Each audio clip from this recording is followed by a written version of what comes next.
Good luck. Hello, everybody. My name is Lat Mackey, and this is Sequence Break, a podcast that features conversations with speedrunners, taskers, developers, retro enthusiasts, and everything in between. Thanks so much for being here and checking this out. This is another bonus episode, and of course, at this point, a bonus episode means Games Done Classic. This episode was recorded the day after SGDQ 2021 wrapped up, and hopefully, maybe with a little bit of luck, perhaps the last time we see the online event, or maybe I should say SGDQ in this current form. I don't know what's next. I don't know what's coming up. I'm excited to see what it might be if and when we get a chance to return to in person. This episode's all about Super Metroid, and Super Metroid is one of the most competitive speedrun games of all time. And ShinyZeni, Oatsngoats, and Kipp were joined on the panel, and it was just really interesting and fun to talk the history, but also all the intricacies that go around with Super Metroid as a speedrun. Also kind of an interesting aspect to it is that Super Metroid has raised a ton of money throughout the GDQ events, and we touch upon that as well, because quite often, especially being that a lot of times Save or Kill the Animals is towards the end of the marathon, that game is being run during huge milestones, 3 million, whatever it is for that event. And I think it was kind of interesting to touch upon that and see what it's like from the runner's perspective and the people who sit on the couch. And Kipp may be a runner you're not familiar with, but he provides great commentary and insight to what's going on as you see it on the screen and things like that.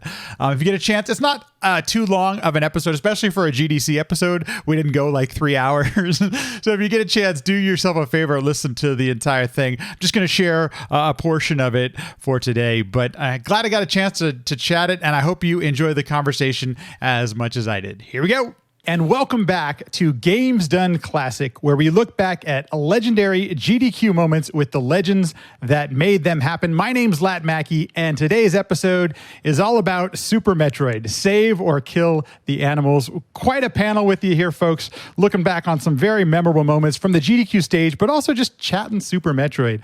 I'd like to welcome in Oatsngoats. Oats, thanks so much for being here, man. Hi, yeah, thanks for having me. And also returning, ShinyZeni. Shiny, how you doing? I'm good. Thanks, man. And Kipp, thanks so much for joining us as well. Thank you.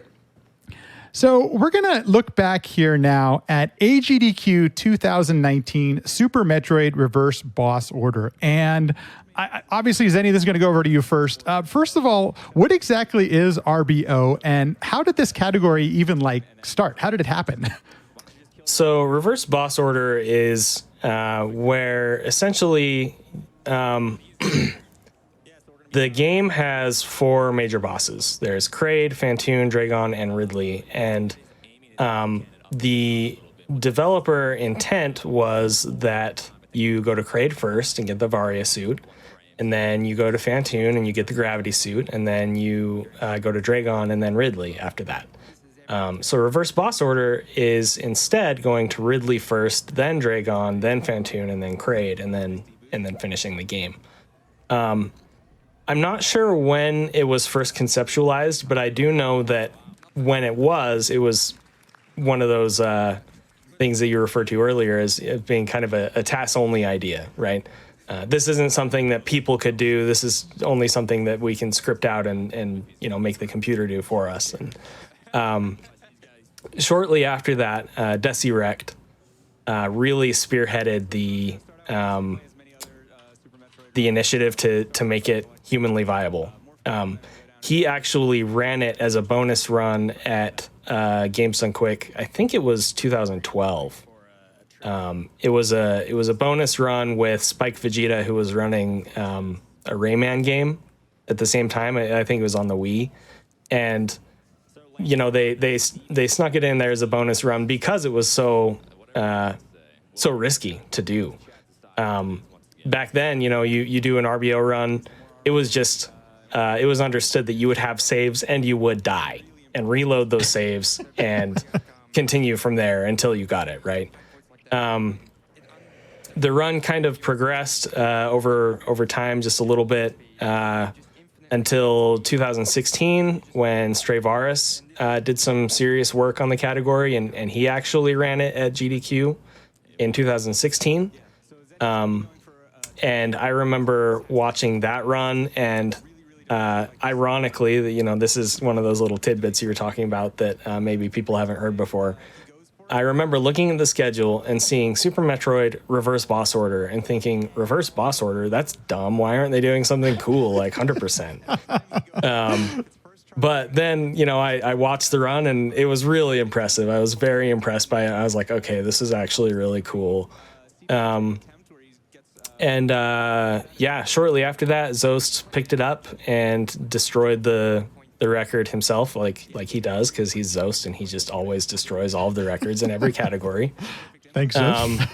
Yeah, exactly. And shortly after that, I started streaming on Twitch, and one of my friends kind of pitched the idea of me running RBO mostly as a joke. So I picked it up. I realized it's right up my alley. Like I mentioned earlier, I love challenging myself. And I took it all the way. You know, at first I was like, I just want to get like a second or third place time. And then I was like, wait, I could actually get world record in this. And then I was like, I could get a sub hour in this. And then people wanted me to run it at GDQ. So I submitted it and it got accepted and I almost threw up. And, you know, I went and I did it, and it's easily one of the favorite things that I've ever done with this game and also in my life. Like it just, that whole experience was very surreal. And that's actually where I first met Oats in person as well. So, yeah. That's when your life turned around. Yeah, that is when my life turned around. You know, Oats came into the practice room. I'm sitting there, you know, just practicing my brains out before my run because I was super nervous. And then Oats showed up and he was like, "It's okay, Zeni, I'm here." And after that, everything was just smooth sailing. All right. I don't recall it going that way. Every part of my life. Anyway. Okay, I've got some questions for the whole panel, but I do want to ask one more to Zeni, and that is, you know, you mentioned, I mean, this is the finale of AGDQ 2019. Like, this is the last run on the last day, and for folks who have not, you know, if you've never had the chance to attend an event in person, Saturday is just indescribable. I mean, the place is packed. It's warm and sweaty and loud, and everything you could possibly imagine is going on. I guess, Zeni, if you could, tell me a little bit about, like, what it was like to prep for this moment, and then secondly, what's it like actually there while you're on stage with the room the way it is? Yeah, so it was my first GDQ. I'd never been to one before. I actually showed up on Friday because I didn't have a lot of time off that I could take. I was at a brand new job. I was basically just like, okay, I'm here for the weekend. I'm going to do my run, then I'm going to go home. I got there on Friday, and it was a dream come true, man. Like, I remember going into the public practice room and just hearing the CRT whine and just being like, wow, this is incredible. These are my people, you know? But yeah, really, I went straight into the private practice room and I just practiced. I practiced and practiced because like I said, I was so nervous. I was just going out of my mind. And honestly, you know, the more I practiced, the more comfortable I was with the run and the idea of doing the run. So I am glad that I did that. But at the same time, I think I probably missed out on some of the community interaction a little bit at my first GDQ because of that. So I tried to make that more of an emphasis when I was there the following year for Oats Super Metroid Impossible run.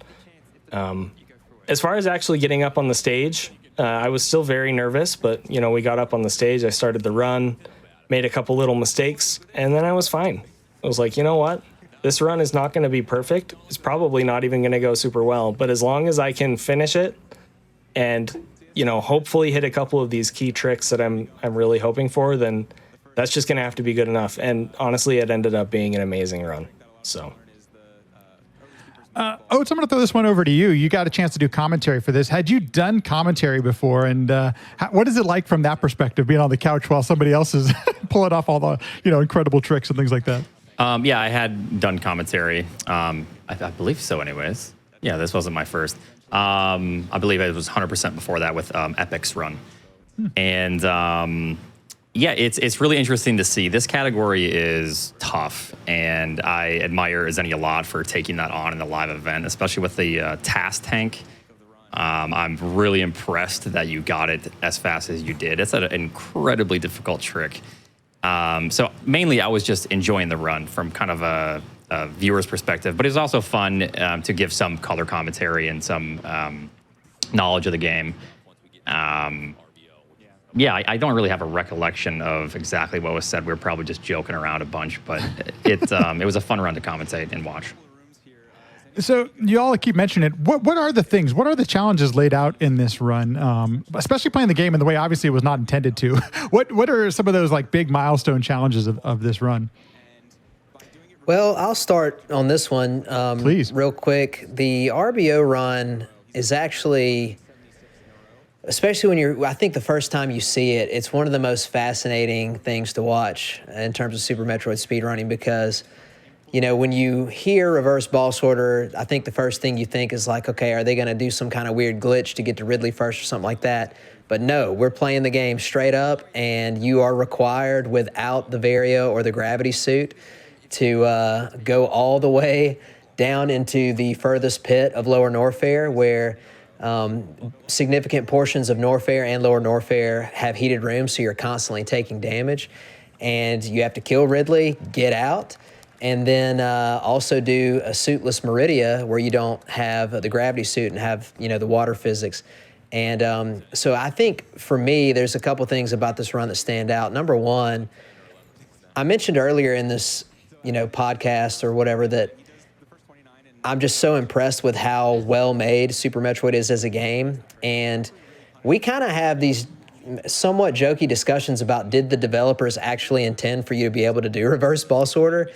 And I'm not sure that the answer is no, because the way they put very specific items in very specific places, like energy tanks that can refill you to full, where they put areas for you to be able to farm, where they have, like, occasionally you'll find one or two rooms that are not heated in the middle of the heated rooms that actually allow for some of these resets for your energy and things like that. It's really fascinating how the run comes together. You know, I guess that, and then also, and Zenny, I'm sure both of y'all felt this the first time y'all started doing RBO. The run is just so crazy intense. You constantly hear your health ticking down. You know, it's beeping at you the entire time. You know that if you even slightly mess up one or two of the strats, you will literally die. So I think that's what makes it so fascinating is many of the other categories can still be tight in some places, but they're not quite as precision-oriented relative to death as RBO is. In a lot of other categories, you make a pretty big mistake, you lose time, and you literally die and you lose the whole run. So those are kind of the things about RBO that stand out to me. Yeah, Zenny, I want agree. to go. Oh, go ahead. No, it's good. I was just gonna say with RBO, it's really like you kind of feel like something's constantly just breathing down your neck, like Kipp was saying. It's just the constant feeling that if I make one single mistake, which happens all the time in our normal speedruns, we just shake those off, take the time loss, and continue. But if you make that mistake in a category like RBO, it's potentially going to cost you your run. So, you know, I just wanted to add to that. It is a pretty scary category. Go ahead. No, I was gonna, you know, are there times where you had that scary feeling going into this, Zenny, or was it the whole run? I don't know. Could you maybe describe some of those times? Yeah, so it's actually really interesting. I ran so much RBO for so long before GDQ that most of the heated rooms, they just felt normal to me, which is really I know that sounds probably very strange, but I was just used to taking damage in those rooms. But there are a couple points where, yeah, if you make a mistake, you're dead. And I died at one of those. It was there's a strat called Lava Dive where entering Lower Norfair, you have to jump into this lava pit and do some wall jumps to get back out, and then immediately use the Crystal Flash to restore your health. And I missed that last wall jump, and I fell, and I died. And, you know, prior to the run, the idea of that happening was just terrifying. Like, I was like, man, I'm going to die on stage, and it's going to be so embarrassing. When I died, it was just kind of like, you know, I was going to die somewhere. may as well die here. And it was almost like a weight was lifted from my shoulders at that point. The other, really, really noteworthy place where people are most likely going to die is at Ridley. And, spoiler alert, I actually didn't. I didn't die at Ridley in this run, which was phenomenal. I was very, very happy that the Ridley fight went the way that it did. Also because, you always hear about how Fantoon is the biggest troll in the game. And sometimes when you hear that, you'll hear people correct and say, no, Ridley is the biggest troll in the game. And it's because he is. Ridley actually gave me just a little grace on this run where normally when he's doing his pogo pattern, he'll go forward, but every once in a while he'll just randomly go backward. And he had me up against a wall near the end of the fight where if he'd gone forward, I would have been dead, but he decided to go backwards, so I survived and finished the fight. That's not something I would ever expect to happen in any run, let alone a marathon run for somebody who is their first run. It was crazy. Anyway, that's super interesting because both you and Kipp mentioned it during the first segment that the skill ceiling is so high. There are these things that keep happening as you get better in the game. Are there things like that in RBO where as you get better, different things become a new challenge that they might not have been otherwise? So super interesting. Yeah. Actually, can I hit this first real quick, Zenny? Because I kind of want to pay you a compliment. It's actually, in my opinion, a combination of two things, and I'll let Zenny tell you more about the specifics of it. But it's not only that the skill ceiling is high, and so certain things become available, but another thing in this game is like, what are you willing to grind through? And I'm sure Oats and Zenny will both tell you that when you're in the midst of a grind of one of these categories, it can wear on you. And sometimes when you have a category like RBO that has a few very distinct kind of crazy tricks, like getting the Shine Spark stored up for the Batuin hallways, Zenny can tell you more about that. Like just the fact that you are even putting that in your run and saying, I'm going to go for this really crazy trick right here, and if I miss it, I die, or if I miss it, I lose all this time, and being willing to try for it hundreds and hundreds of times, even though you get killed by Ridley over and over again. It takes a really special person to push some of these categories to their limit.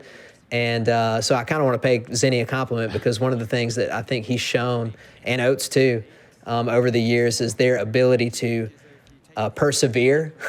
Because I'm telling you, it can be really frustrating when you are trying to, get everything to go right and how difficult these runs are. Yeah, very well said. Suitless Meridia is not a place where you would be able to continue saving frames by practicing the movement. I remember when I was figuring out the route, figuring out how to do the suitless rooms, I was like, okay, these rooms are just figure out how to get through it and get through it. And then the longer I did the grind, the more I was like, how did I save a second here? How did I save another second here? It's crazy how it's this way with everything in Super Metroid, really, but especially in those suitless Meridia rooms where the more you practice something, the more able you are to just do it faster and better. Even if you're doing the exact same strats, you just happen to get a feel for maneuvering Samus just ever so slightly more efficiently through those rooms. It's really cool to see. And this is a question actually for all three of you, because one of the things that is real apparent if you ever watch somebody play this game at this level, and you can see their hands, is that you almost, it looks like you're using the controller in a different way than anybody else has to use a controller for a speedrun. And I know that's not necessarily true, but the things you have to learn to do with how you use the controller just seems like on a whole nother level. How did you go about learning those skills? Is it something you practice or develop, or what are some of the things that you had to learn to do to play this game properly at this level? I guess I'll start it. I started on a huge, big, bulky Logitech controller, which was kind of, a lot of people go, oh, how did you do that? It was kind of nice because the controller was easy, ergonomic. The buttons were right there. I could easily press the select and whatever I needed. When I switched to the SNES controller, as nice as it was to play on original hardware, it was brutal. This controller's small. It's not very ergonomic. I had to switch my button layout a little bit, which kind of messed me up for a long time.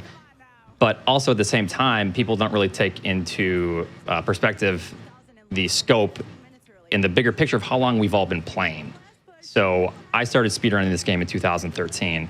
That's given me plenty of time to get used to using the SNES controller efficiently, and then making my fingers, bend in really weird ways to do certain rooms. I'm sure, Zeni and Kipp feel the same way. You just kind of get used to it. It becomes an extension of your body, essentially, like you're playing an instrument almost. So time is on our side in that regard. That's true. And I think another really, I keep saying this over and over, but it's true. There's so many interesting things about Super Metroid, and Oats might not know this. I'm about to tell a quick story that involves him that he probably doesn't even know, but people ask all the time when they come in, they'll say, what's the best button layout for speedrunning the game? And the truth of the matter is that we have really successful competitive runners that use a huge, broad array of different layouts. In fact, this isn't really very impressive, but I might be the only person, I'm the only one that I know of that actually has a sub 50, which is kind of the first sort of big time that you get when you first start speedrunning the game. I have a sub 50 any percent time with two completely drastically different layouts. My original layout was the one that Zeni uses. We call that sort of the Mega Man X layout. Y shoots, B jumps, and A dashes. But then I was watching an Oats stream. This was years ago, after I'd been playing for, I don't know, maybe 6-7 months. I watched an Oats stream where he had the camera was on his hands. And Oats, you have shoot on X, correct? Yep, the only thing I switch is select and Y, so I select my items with Y. Right, so he was using X to shoot, and I noticed that he was claw gripping some of his shots and other things and using his pointer finger to hit certain buttons. And I remember watching it and thinking, man, that's so cool. I need to try that. I think I could be more efficient with some of my things I want to do that way. So I switched to what we call kind of Super Mario World, which is Y is dash, B is jump. For some reason, y'all, I've played too many Super Nintendo games my entire life where B is jump, and my brain just couldn't put jump on any other button. I tried. So I put X back on shoot, and B was still jump, and Y was dash. And after that, I've been playing that way ever since. And so I started doing a lot of claw gripping where I would use claw grips for X and A. Zeni, and I'm sure Oats does this too, and Zos does this a ton, have also developed methods where they will piano grip certain rooms, especially in touring and stuff. I'm not talented enough to do that, but there's literally like multiple grips you can do in each room, and I don't think you see that in every single game out there. So that's another cool thing about the game. Zeni, did it take you a while or was this just something that came natural and came comfortable to you with the grips? I remember trying to figure out how runners did certain rooms because, like Kipp mentioned, I use the Mega Man X grip where specifically shoot is Y and dash is A. And as you know, when in speedrunning, you generally want to be running, dashing everywhere that you can because, dashing is faster than walking. But sometimes you need to dash and shoot at the same time. And my fingers are just my hands aren't big enough to fat finger that grip. I would be trying to hold dash and shoot at the same time with my thumb, and sometimes I would just slip and accidentally make Samus jump, or sometimes I would slip and let go of dash, or sometimes I wouldn't get the shot off, and I was just trying to figure it out. And then one day I realized I can do this piano grip thing that people do in like Turian. I mean, I don't know why I hadn't thought about that before for other basic rooms, but I tried it and I was like, this just feels so foreign. And I remember thinking at that moment, I was like, I don't know if I can do this, like rework my brain to like use these different grips to push different buttons. But the more I did it, the more it just kind of came naturally. You just sort of, your brain remaps where actions are in the controller relative to how you're holding it, and you just kind of figure it out.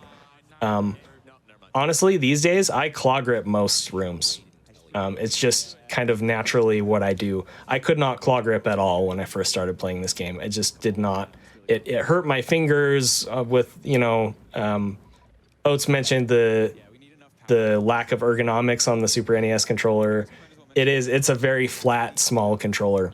And claw gripping it initially hurt my fingers and I just couldn't figure it out. But after a while, like there was, I think, one room where I realized it would be better if I just claw gripped there. And then I was like, well, here's 5 other rooms where I could do it instead of piano. And I started realizing that I was faster in general with claw versus piano. So I started clawing instead of pianoing for most rooms. And at this point, yeah, unless I need to arm pump, I'll just be defaulting to claw grip.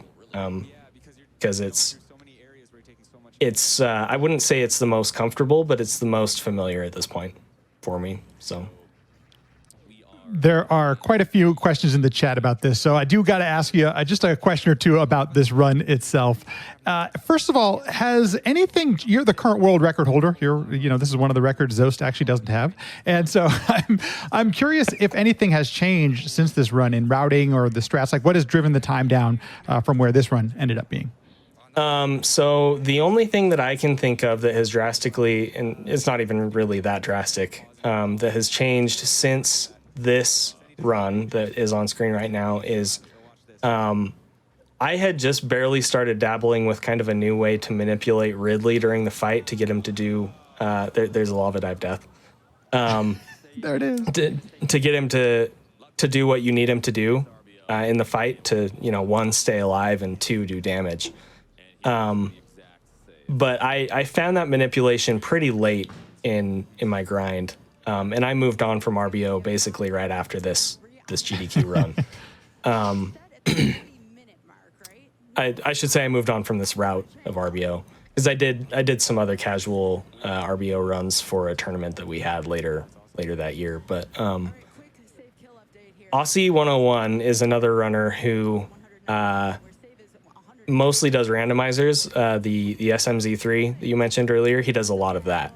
But there was a tournament, a multi-category tournament last year. I think it was last year. Time is so weird amidst COVID and stuff right now. Right, for real. He joined the multi-category tournament, and as part of that, he had to learn RBO, and he liked my route enough that he decided to learn it and grind it for a while. And Aussie 101 actually is the only other person right now to have completed a run in less than an hour of reverse boss orders. So shout outs to him. But he took kind of that Ridley manipulation that I had been sort of playing around with a little bit at the end of my grind, and he refined it and made it his main way to fight Ridley for the entirety of the fight. So that has changed a little bit. Zost is in the middle of his grind on this category right now, and I'm sure that he's going to find ways that are better to do things than the way that I did them for probably at least half of the run. So, go get him, Zost. I'm sure you're gonna smash my record, and then you'll have all of the big four, we'll call them. Do you have any plans to still run the game, or have you put it down? Like, what's your current state with reverse boss order? I would love to return to RBO at some point. Right now, I'm still all in on 100%. I really, really want that 1 hour, 12-minute run. I still haven't had it. I'm about 4 seconds off. I've been 4 seconds off since January. Not giving up yet, so... If the chat will forgive me, I'm going to skip ahead just a little bit in the run towards the end. And the reason I'm doing this is for a couple different reasons. But one is that, at least on stream, it appeared you started to get a bit emotional towards the end of the run. And I was wondering if you could just perhaps give us a little bit of insight on what was what was happening and why did you start feeling this way towards the end? So right now, I don't remember feeling especially emotional at this part of the run right now that you have it at. But what I can say in general is that at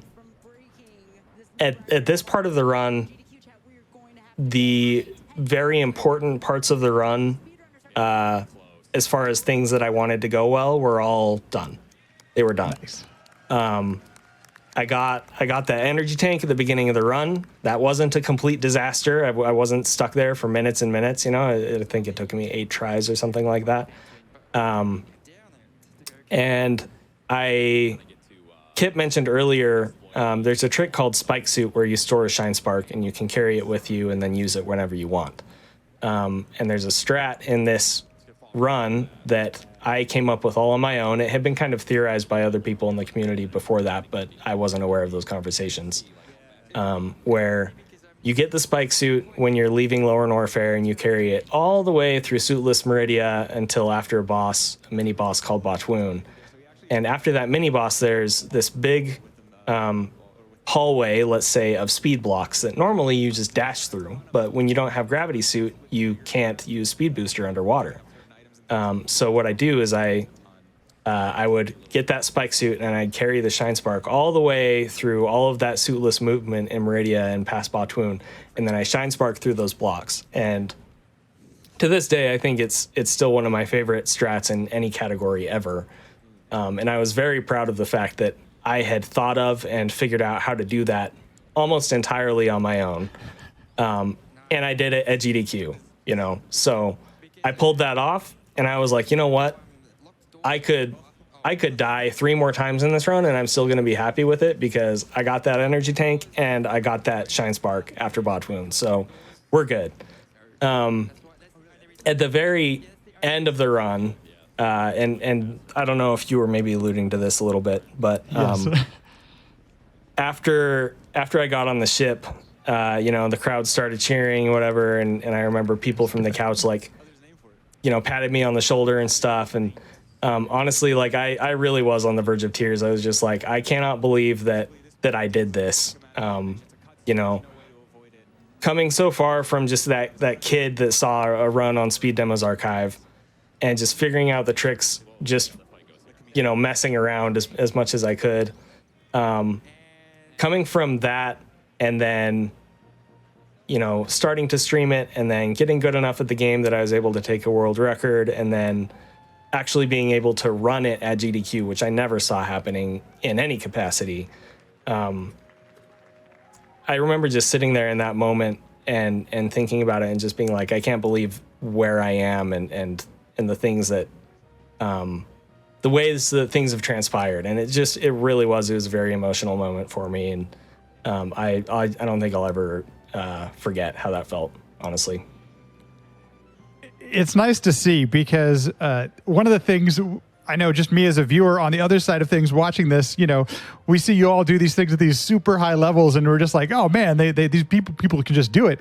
But then this moment I remember quite fondly because it reminds me that there are real people behind these amazing speedruns. So the fact that you did let the emotion happen, especially too, I mean, it's tough if you folks, the end of the marathon is really, you're always really proud and excited about all this money you've just raised for this great cause. You've all these, I'm sure you spent weeks, if not months, preparing for this one run. So the fact that, you know, you actually got a chance to do it in front of all these people and all those kind of things, it's really a wonderful culmination to actually see, you know, some real life emotion up there on stage. So it was a great moment to see on the stream as well. And I think it's a great segue into where we're going to go next. And this will be the last one we're going to take a look at. But there's so much that happens during this. And this is going to be Super Metroid Impossible. And I guess the first place we can start here is, Oats, what exactly is Super Metroid Impossible? And what made you think that this could be a run for GDQ? So Super Metroid Impossible is a really difficult ROM hack of the vanilla Super Metroid, and it was made in, I think, 2006. Someone correct me if I'm wrong. By Saturn. I believe it was 2006. And it was made with the intention of being basically only completable by TAS. Kind of like one of those things I'm sure you guys talked about earlier, like TAS only, like the RBO Right. thought. And then people have taken it on as a challenge. I tried playing this game years ago, and I was stuck. I could not get past Dragon. I think I was 18 hours into the run with a timer, and I was still on Dragon, which is not too far into the run. But then later on, I got better at the game. I wanted to take on the challenge again, and then it kind of came up, oh, well, why don't I submit this for a GDQ? It might be something really entertaining to watch. I submitted it, and I was very excited, but also laughing nervously when I saw they actually accepted it. So, yeah. If you don't mind, you mentioned that you started grinding the speedrun of this game, Super Metroid Vanilla, around 2013. I have some really fond memories of like 15 and 16, just the Super Metroid records being passed back and forth with all the grinding that was going on, you, Zost, others. And I guess, if you can, when did you finally, or what made you actually try some of the variations that exist on Super Metroid? Or like how long had you stuck with the vanilla and then decided to, try something new? I've always kind of dabbled a little bit into some of the ROM hacks throughout playing since 2013. Not too much, because my core focus was just speedrunning the vanilla game. I just wanted to be the best at the time and just get the best times I could get. Once you hit a point to where you kind of, it's not a burnout, but you just want to try new things, but you still love the game. I kind of started dabbling more into ROM hacks, probably a year or two after I got the 80% record, which was a 4156 at the time.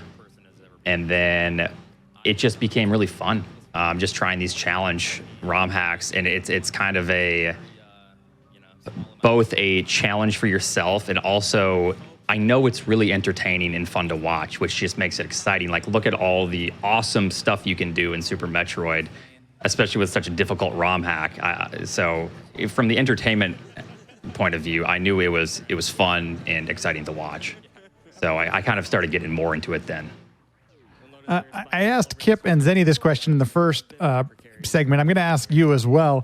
You've been grinding the game for a long time now. What keeps you coming back to Super Metroid? Like you and still grinding it for the hours that you do. What keeps you coming back and playing the game more? Without even hearing Kipp and Zeni's answer, I'm sure mine is exactly the same. It is an incredibly technical, high skill cap game to where no matter what you do, if you feel like you do a room just amazing, clean, you don't know how you can save much time on a certain room, and then you keep playing it and playing it and playing it, and then you realize that you're 10 frames faster than you were when you said, oh, wow, I'm so good at this game. And then it doesn't stop there. Another year from playing the game, you are then still 5 to 10 frames faster, and you're like, wow, there just really is no skill ceiling. It's really, with all the detail and technicalities that go into this game, it is just, in my opinion, just not the best speed game, but it is truly an amazing platformer, because there's just always more to give. And it just makes it kind of addictive in a way to keep pursuing those frames and like perfection, Actually, can I add something in here? Because I want to piggyback on Oats real quick. Please. Because, we did say things that are very, very similar to Oats, but I think what also makes it so great is because the game is so fantastic, it inspires people to make things like Super Metroid Impossible. We have a lot of very unique, really cool ROM hacks that exist out there. And the main reason that I think you see a lot of diversity in the ROM hacks is because of how cool the game is. So I don't anticipate really Super Metroid ever slowing down. I think people will always be inspired by how great the game is, and they'll make new things to go along with the original vision. Absolutely. Zeni, you're on the couch for this run, and I'm curious, you mentioned that you had a little bit of an experience playing it as prepping for this run. What was your experience with the game when you actually tried playing it yourself? With Super Metroid Impossible specifically? Yes. I remember pretty vividly, a lot of the run up to Ridley is a lot of heated rooms with Novaria suit, and I remember thinking, I can do this. I did RBO. This is fine. And it was difficult for sure, but I had so much experience with RBO. I was like, this is fine. Then I got to Dragon, and Dragon is just a nightmare in this version of the game. Under normal circumstances, there are these turrets that you break in Dragon's room so they can't shoot at you. But in Super Metroid Impossible, you can't break the turrets. And I don't even remember how many hours it took, but it took me multiple hours of just trying over and over and over to do Dragon. And that's when I knew, I was like, okay, Oats deserves a lot of credit for the work that he's put into this run and the fact that he is running it at GDQ, because the idea of doing this Dragon fight at GDQ is just absolutely terrifying to me. There's a lot of credit to give to Leorin and Eternus Dragon and probably quite a few others as well. They, I know Leorin put in some of the really technical work with like the Dragon fight, which inspired a lot of my strats for the fight as well, which significantly helps. You know, it can make it a little bit more consistent to where I'm not terrified every time you go into that fight. Mm-hmm. Were there any, that's actually going to be my next question, Oats. Were there any like showstoppers or things that you thought that just could bring the whole run to a halt? Dragon, I was worried about Ridley because I knew that if I died, and which I did die multiple times in this to Ridley, that it could spiral because it really does come down to the wire in that fight. It's, you don't have much health to work with, and if you miss a shot or two, it could just be game over. And unfortunately, that did happen quite a few times. But other than that, I felt pretty comfortable. Mother Brain was kind of an anomaly. I should have done some more prep work with Mother Brain, admittedly, because there is some math that could have worked out a little bit better in my favor for certain backup strats. Because each attack that Mother Brain does is a certain amount of damage. And you need a certain amount of health in order to survive the final phase and like final attacks, Rainbow Beam. And it's really weird how all the math works out and how the reserves can be integrated into that. And but other than that, I felt pretty comfortable. I got to say, this run seems similar to RBO in the sense that there doesn't seem to be a lot of backups when it comes to these things that could potentially just, completely break the run. And I'm curious if that's accurate, first of all. And then secondly, why is it that case? Why aren't there like alternatives or backups or things to get you through? Right now I'm thinking about the lava maze after Crocomire. So when there's a backup, normally you can go, oh shoot, I have to now perform this in order to not die and then continue. But with something like the lava maze after Crocomire, if you fall there into a crumble block, you fall into acid and you will automatically just die. There's no way around it. So in terms of other backup strats, you can make adjustments to things that you feel need to be adjusted, like in boss fights and stuff like that, or if you fall in certain areas. But there really isn't too many backup strats. It's kind of like RBO in the sense to where you're doing heated rooms. You need to do them quite well, or you die and just reload the save. That's your backup strat mainly. It's one of the things that I wanted to ask too is that, this, once again, AGDQ 2020 was the last time that we all got a chance to be in person. And for those that didn't get a chance to attend the event, it was in a new space for AGDQ. It was in a really great place for speedrunners and people to hang out with, and a big, huge open room and all this kind of stuff and places to hang out. When you're running a game like this, where it takes so much concentration and so much focus, are you even able to feel or get any sort of vibe from the room as you're running this, Oats? I have the volume so loud on those headphones to where I can just try my best to block out what's behind me and just kind of have fun, think about what's right in front of me, the strats that are coming up, and then some commentary with the couch. So in that regards, like I can hear the audience, like at Ridley when they were cheering me on and stuff. I can hear that, and it's awesome. It's a great feeling to get that encouragement. But for the most part, I am trying to just completely zone out, and really focus on these strats that will be run ending, like the one you just saw. That's, there's no backup to something like that either. But. Zeni, I got to ask you, because in just a few minutes, for those that don't quite remember this run, we hit the 3 million mark raised during this run in actually just a few minutes. And Zeni, what was it like being in the room during that? As somebody who could actually hear what was going on in the audience and things like that. It was crazy for sure. I don't have like a vivid recollection of it, but I just remember thinking like, how cool was it that I got to be there while Oats was doing this truly groundbreaking run. and also, you know, to have that groundbreaking achievement for games done quick in general happen at that same time. I just thought it was so cool. And of course the crowd was super hyped because the crowd is always really hype at GDQ. And I think that's honestly one of the coolest things about GDQ, and I'm excited to get back to it during the next in-person event. Oh, so I'm going to throw this one back at you. You've done quite a few performances on the stage, on the virtual stage, all these different things for games done quick. As Zeni mentioned, his first solo run was at AGDQ 2019. Do you have any moments that stick out or that you still remember to this day as far as being on that stage and things that, your recollections of doing all these kind of amazing, wonderful, crazy things on stage? Yeah, Fantoon. Yeah, that's my recollection. No, I do notoriously have most deaths in this game to Fantoon. So, I mean, a lot of that stuff, as funny as it is, and it's fun to joke about.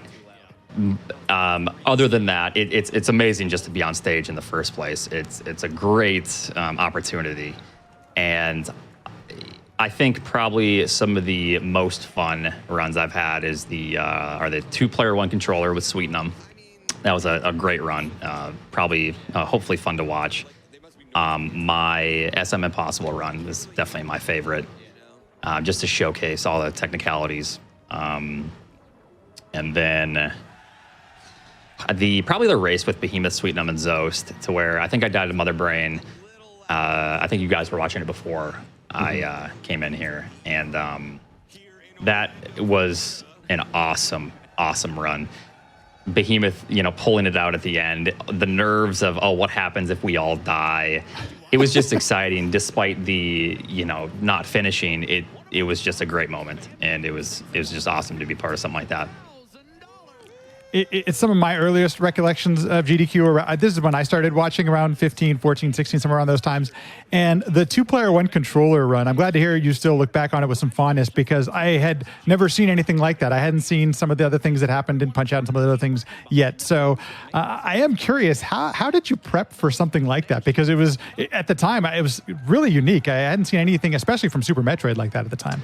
Luckily, we had lived together for a bit, so we could practice, and even if we didn't, we both knew the game quite well, and we kind of had a good sense of how we both played, because we had done a lot of tutorials with each other, and we just kind of knew each other's play style.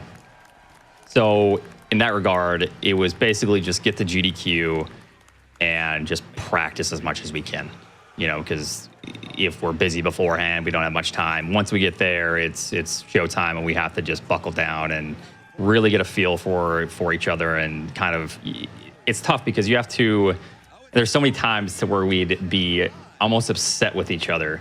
We wouldn't say it, but if our reactions were just a little bit different, be like, oh, why didn't you do it this way? Oh, well, why didn't you do it this way? Like I have fast reaction. Oh, you have slow reaction. So there always be some kind of like butting heads silently. But it was fun, and it was, for the most part, it was pretty easy for practice, like I said, and yeah, it was a good time. Zeni, do you have any moments in GDQ, watching, being there, living it, running it, you remember? Aside from the things that I've already mentioned, I'm trying to think of anything else, like, really specifically.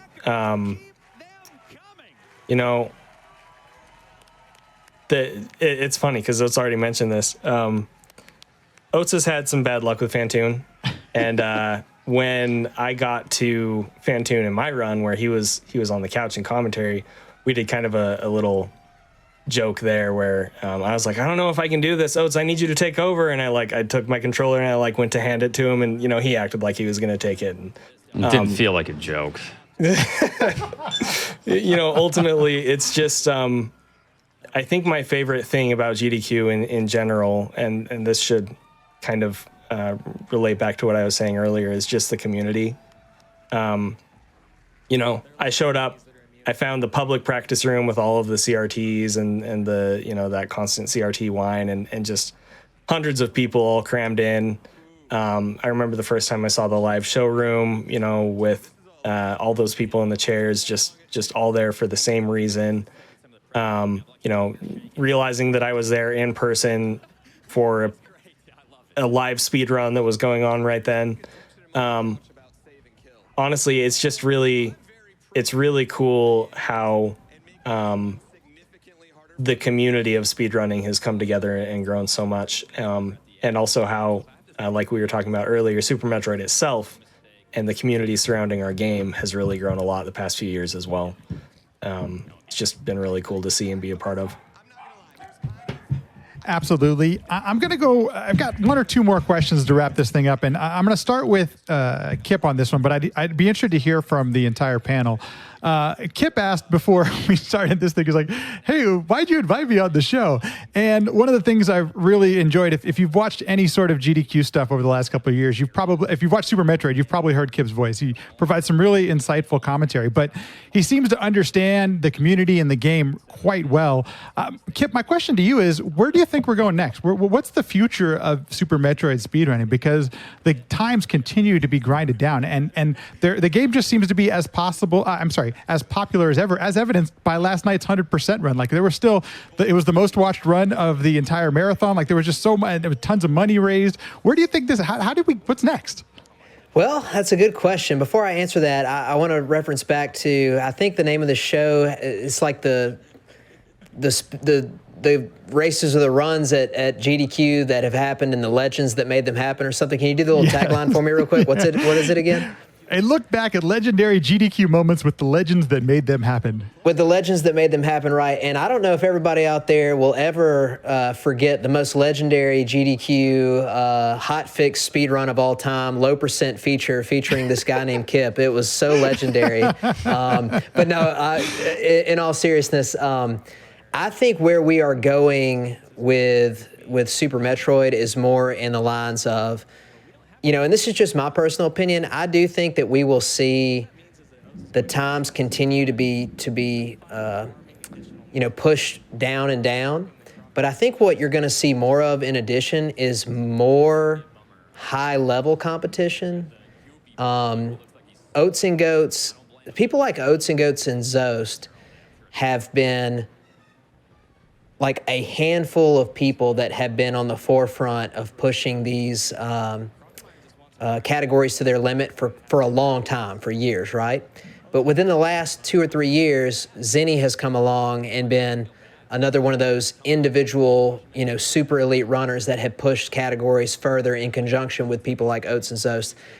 And if you go back and look at it, like what it takes to get into the top 10, for example, in any percent right now versus what it was a year ago versus 2 years ago versus 3 years ago, it is getting so incredibly competitive even in the top percentages of this game.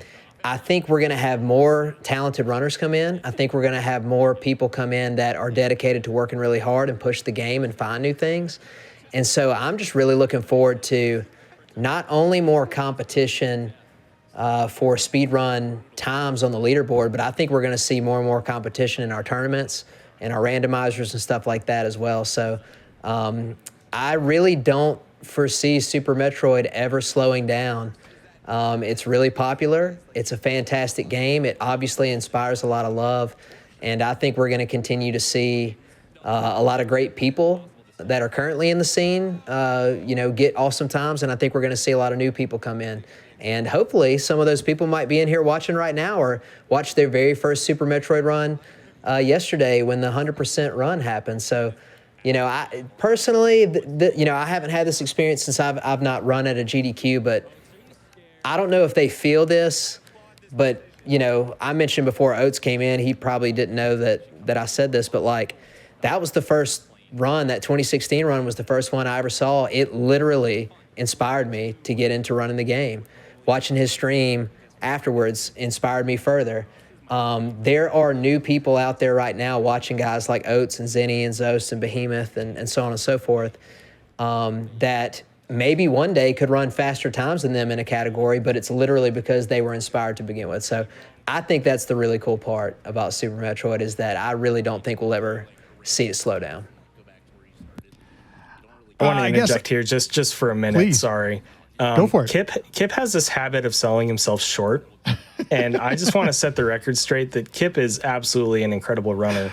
And, he made some joke about how his low percent ice run for the 25th anniversary, was the greatest ever. And to him, that was a joke. But honestly, I don't even really like low percent that much. Like it's one of my less favorite categories for sure.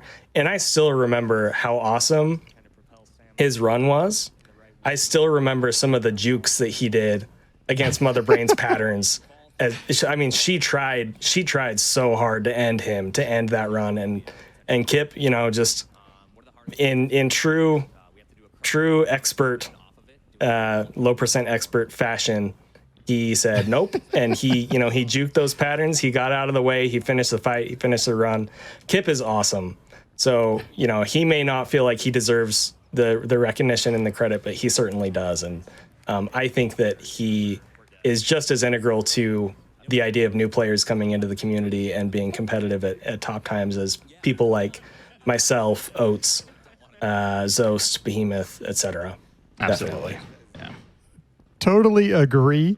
And in that vein, that's one of the reasons that I love watching low percent stuff, but I'm a geek on speedruns. So I thought the run was really awesome. And I totally agree. You should actually absolutely check it out and give it a watch. Zeni, for you, what's next? What's next as far as Super Metroid speedrunning and that kind of thing goes for you? So I'm going to get that 112 100%. There is nothing, as long as I continue playing this game, there's nothing that is going to stop me from doing that. After that, I don't know. There's a few things I want to do. It's kind of a meme in our community, but I want to run some categories on the PAL version of the game because it's honestly completely different game. The way that Deer Force changed it to make it compatible with PAL standards was terrible. They did an absolutely awful job, and that makes it a completely different game. So I want to try my hand at it, see what we can do with it. I want to run some GT Classic. I probably should run some low percent because it's the one category that I've never actually put like a ton of work into. But yeah, again, right now I'm still completely focused on 100%. I really want that 112 minute time. So, Oats, you? How about you?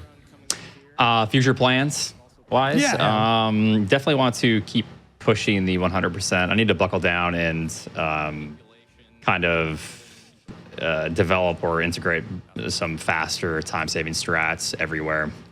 Like we were saying earlier, the game, you can constantly be saving time, and I need to find those time saves and kind of hit that goal that I want, which is probably maybe a low 113. We'll see. Maybe I'll try to beat Zeni someday. He's a tough one to beat. I don't know. But and then after that, probably a lot of ROM hacking stuff.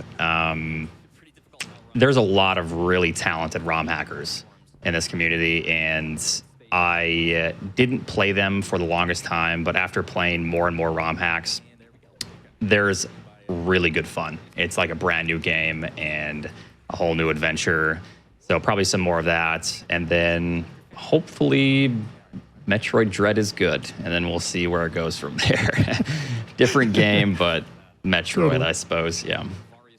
You just had to say it, Oats. Yeah, People are never going to shut up about it again. When are you running Dread? Yeah, Metroid Dread. You say, what did you say? We'll see. Hopefully it's good. But I love Super Metroid. And as much as I joke about always retiring, the game is a burnout heavy game. And you will burn out quite quick in the game. I've burnt out many times. And every time I come back, I always want to get a better time, and I'm always re-energized and excited. So we'll see. Probably be playing it for a while. One more question I had for you all. And in the last episode of this show, we were talking about Zelda, and the world record in that game had been transferred back and forth between Lack Attack and Darkwing Duck. There was this year of just like intense competition, and they were really honest and open about like how that competition was fueling them to get better at the game. In a sense like this game where it's so competitive, does that play on you at all? Are you does it ever push you or make you want to do better, any of those kind of things? Like how competitive are you when you approach a game like this at the level that you all play at? I'll start with Zeni. Let's start with Zeni. So first and foremost, I always compete against myself, but I absolutely do look at other runners as kind of a baseline for where I could be. And, obviously right now that's Zost. He has a 112.55 and 100%. He got that, shortly after I got my current PB, which was world record at the time. And it's funny because those started. He started grinding the category in preparation for some other stuff that we had going on as a community, and my PB at that time was like a 113.28 or a 113.40 something or something, and I remember saying, "Oh, here comes Zos to bop me," and he's like, "It's not gonna go that way. Like, your run is really good, man." I was like, "I give it 6 weeks." And sure enough, within 6 weeks, he had bopped that time that I had previously had. My PB had improved, but he had, and that's just what he does. And that's just it's really inspiring to me. Obviously, he has more time in the game than I do by a number of years, and so it's not really. It's not really a fair comparison for me to be like, oh, well, Zos did it, I should be able to do it. But knowing that it's possible to get to that level is really inspiring for me. And I definitely want to keep pushing and get to that point. And I forgot about that cool damage boost that was just on the screen right there. But yeah, as far as competitive levels with any of the other runners, I absolutely, I looked at Oats' run as a baseline for me to try and beat back when I was first getting on the 100% grind, and then I looked at Behemoth's old run, and then I looked at Behemoth's current run, and there's a competitive aspect to it that is very motivating, I think, for a lot of people. And now I'm talking too much, so I'm gonna pass it over to Oats. So we're talking about in regards to like how we compare ourselves, or does the competition fuel you at all? Does it push you at all in the game? Yeah, so obviously, like Zeni was saying, you don't want to think or dwell too much on other people's I guess you could say success or how good they are or expertise, because you're going to end up just beating yourself up. It's like learning a new instrument. You're not going to listen to Jimi Hendrix and then try to shred some guitar as good as him. You're going to be completely demoralized. So I always run against myself first.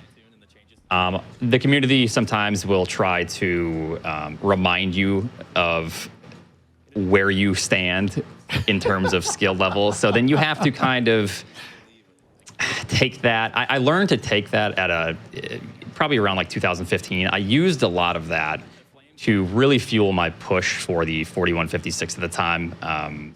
We jokingly, Zos and I always have this feud jokingly in the community, but that always kind of just fueled. Like, a lot of people are like, oh, you can't do it, you can't do it.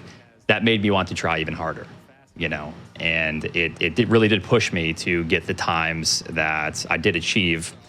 In that regard, all jokes aside with some of the trolls or whatever, it really is just a battle against yourself. It's always great to look at masters like Zost and, even Zeni now and Behemoth, and take inspiration from them and how far they've taken the game, and then analyze it and go, okay, how far can it be taken now from that standpoint? That's kind of what got me into speedrunning in the first place, watching Garrison in his any percent time. And the same thing applies now, is just taking those absolutely amazing runs and then dissecting them and seeing what can be achieved, and then just working on yourself, working on what you need to practice and all that to get better. I think for me, I'm not pursuing any world record times in any of the major categories, so that the question doesn't quite fit in the same way it might with Oats and Zeni, but I've never compared myself to anybody else or pursued anybody's PB time like I wanted to beat their time specifically. I don't think there's anything wrong with that, by the way. I think competition and inspiration is great, but that was never my inspiration. But there are sort of landmark names in the community that when you beat their time in a specific category, it's very meaningful. Like, for example, like Oats, when I passed his time in low percent, for me, that meant a lot. I wasn't aiming at it, but it meant a lot to me, because when I first started playing, that was the world record time of that category. And then there's other people where, if you end up beating their time in a category, you're just like, wow, that really is cool, because this person is a really good player. Now, with that said, though, that doesn't mean that I'm, sitting around under the impression that someone like Oats couldn't come back and smash that time if they were motivated. Of course they could. But I won't sidebar y'all too hard, but I will say this. The only other way this comes up for me in speedrunning Super Metroid is relative to our direct competitions, like our tournaments and our leagues. I actually will go out when I'm racing people in our leagues. I will scout every opponent, try to find every edge I can find relative to their average run.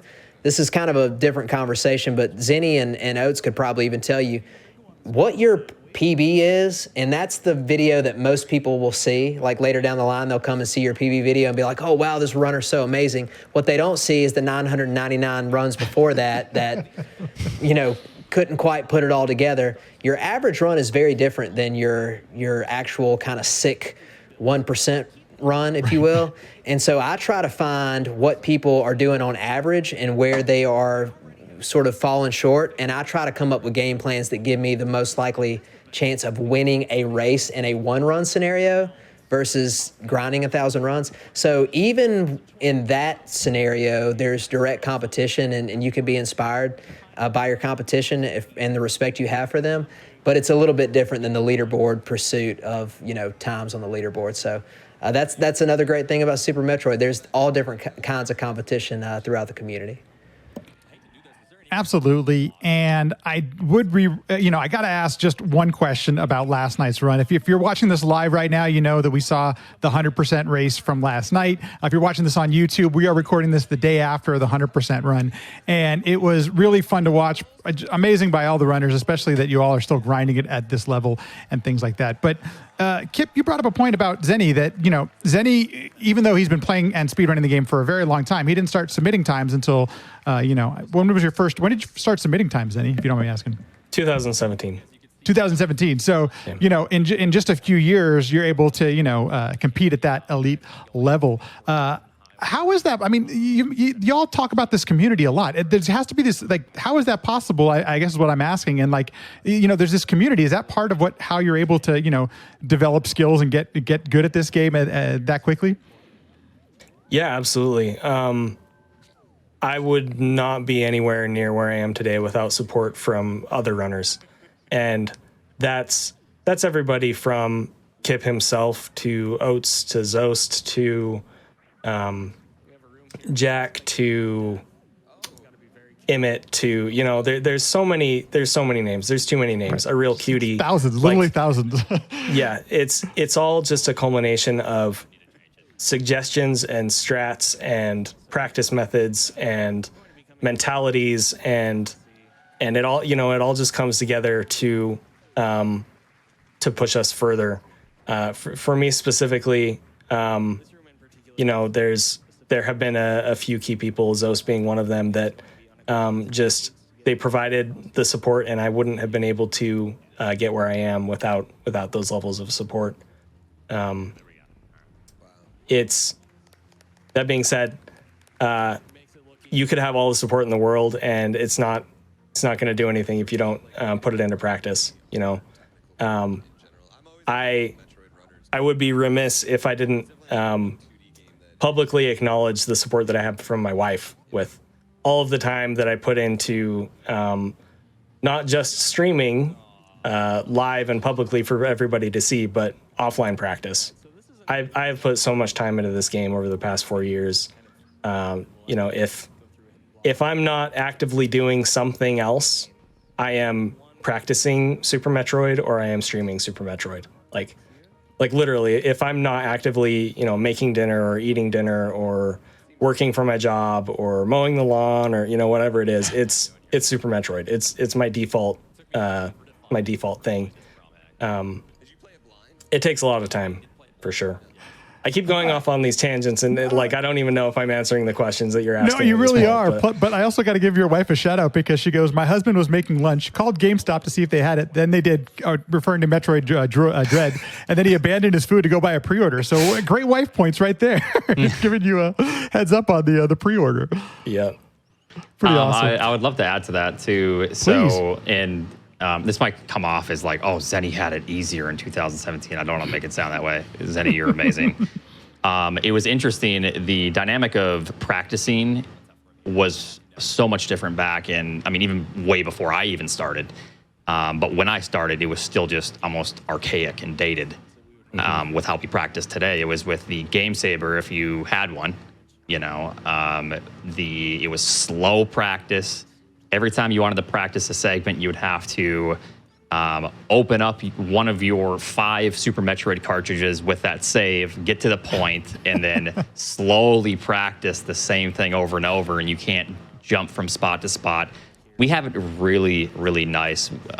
So shout out to the people that have made these practice ROMs possible, and it just makes it so much more enjoyable and fun to practice.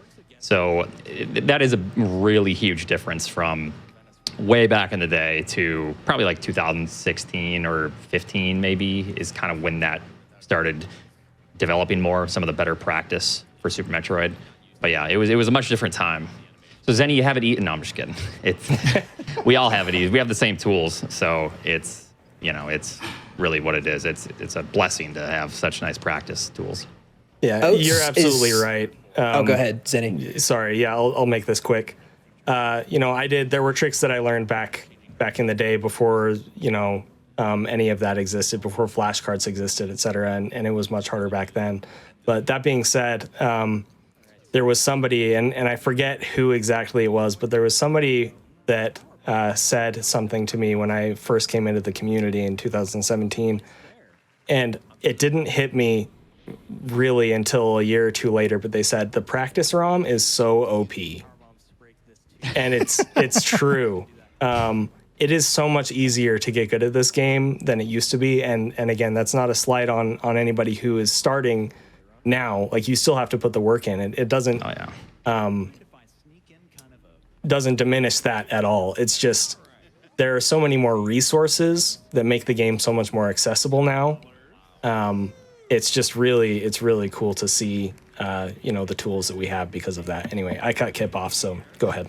That's okay. I was going to just say something similar. I mean, Oates brings up a fantastic point, and every single one of us, I mean, like, I've been playing for 4 years, which seems kind of like a while, but really in the grand scheme is not that long in comparison to some runners. And every single one of us is sort of standing on the shoulders of giants, if you will. And it's not just the runners that came before us that sort of paved the path that let you get better faster and learn more efficiently, but we have a ton of people that you might not ever learn their name if you only watch, you know, Super Metroid streams, but you don't run the game. There are a lot of people behind the scenes that are not high on the leaderboard that are working their tail off to make the experience of practicing or making a new ROM hack or whatever, you know, even better.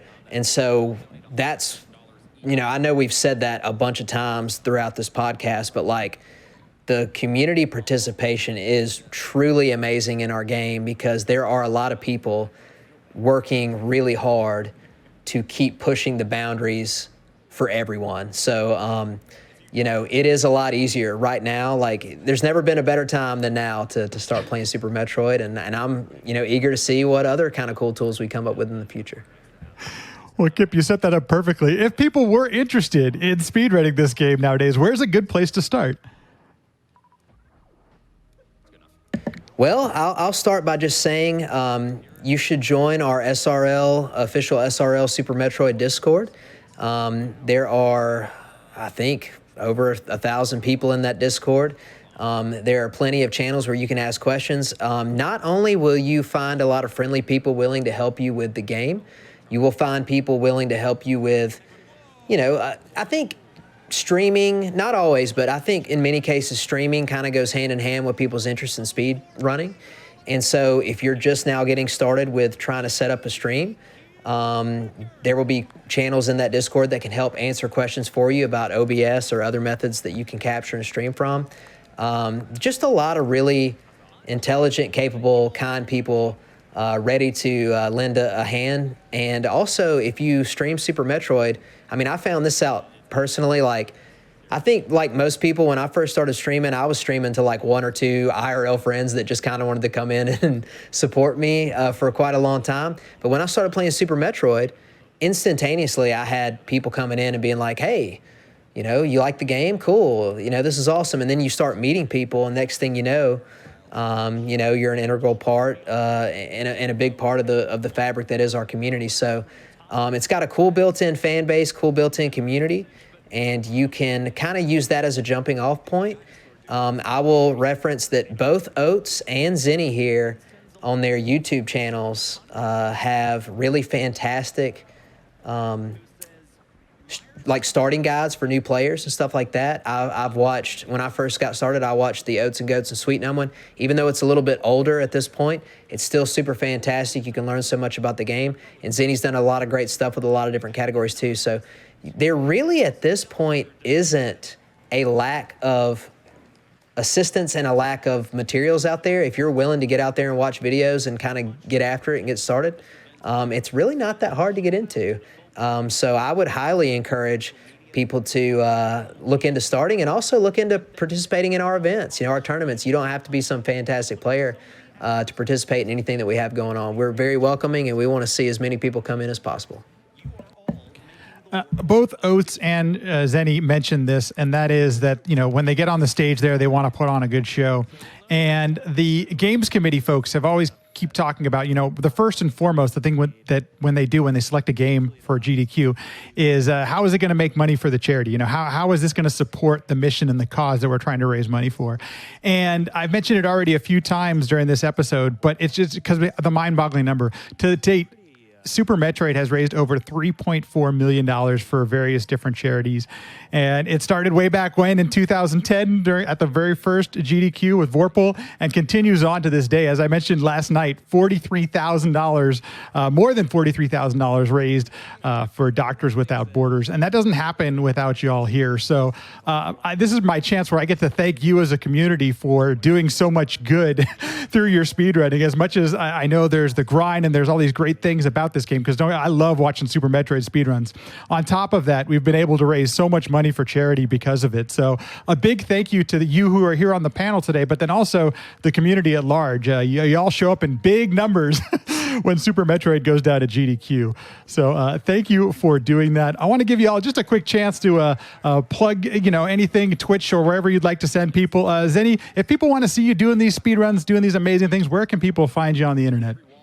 Twitch.tv/ShinyZeni. YouTube is the same if you want to look at the tutorials that I have up.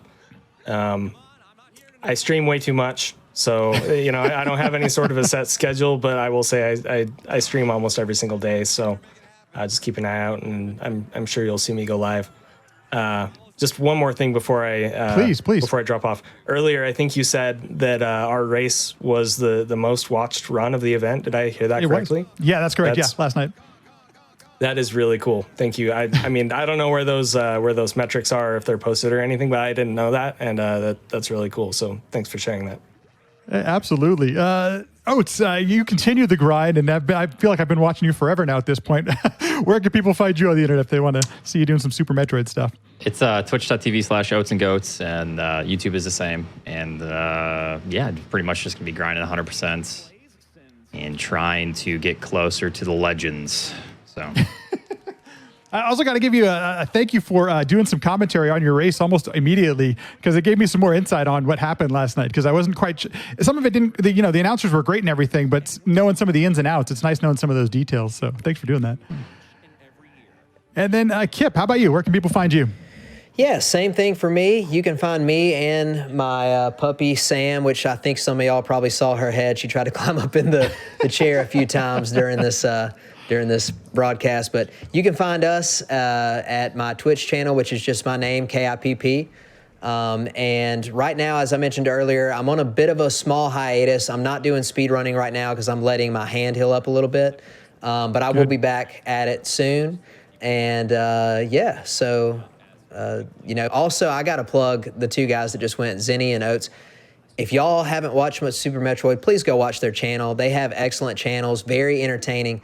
Not only are they fantastic runners, but they're really entertaining streamers. Same thing I could say for Zost, Behemoth, a few of our other guys. So we got some really special people running this game. You should definitely check them out and support their channels. Thanks, Kipp. Thank you. Totally agree. Always fun to watch. And for all of you, thank you so much for being here and supporting everything that GDQ has been doing this week, but also for the rest of the month. We have an entire week of GDQ Hotfix shows planned for you. It's going to be a lot of fun. I promise you're going to want to tune in. For those that may have missed at the beginning of the show, at this point, SGDQ 2021 Online has raised more than $2.9 million for Doctors Without Borders. If you sub, if you use your Prime Gaming sub, if you donate bits, all of that will still go towards the charity all the way until the end of the month. Of course, for the bits and the subs and everything like that, it'll be after they take out the taxes and all the accounting stuff. So, but know that you can still make a difference and still make your voice heard and support the charity for such a great cause, Doctors Without Borders. Thank you all for being here. A quick shout out for myself. I've got a podcast called the Sequence Break Podcast. It's at sequencebreakpodcast.com. If you're interested in conversations like this, that's all the podcast is. We just keep chatting about games and speedrunners and taskers and developers and all this kind of fun stuff. Feel free to stop on by and give it a listen. Once again, thank you all for being here and supporting this and making shows like this happen. We can't do this without you. So thank you so much for being here. Games Done Classic happens about once a month, usually the first Sunday that's available. It kind of moves around a lot because, as you know, there's always a lot going on here at the GDQ channel. So thank you so much for being here for today. I hope to see you in the next one. I can't say exactly what the next episode is going to be because not everyone's been locked in yet, but I promise you won't want to miss it. It'll be just similar to this one. So thank you so much for watching, folks, and I will see you in the next Games Done Classic. Have a good rest of your day. See y'all later. Bye-bye. Adios. Take care. Thanks everyone for listening, watching, viewing, liking, subscribing, and sharing. All of that stuff goes a long way to helping out the podcast. If you'd like any additional info, you can go to sequencebreakpodcast.com. All of our past episodes, everything's on there. You'll find everything there. If you'd like to watch live, follow the Sequence Break Twitter. That is Sequence Break PC, and you can join in, ask some questions, watch the whole thing live. It does happen. It's not really a set time, but I do post when I go live. Everything else, if you have any questions or anything like that, podcast at sequencebreakpodcast.com. Thanks for listening, and I'll see you in the next one.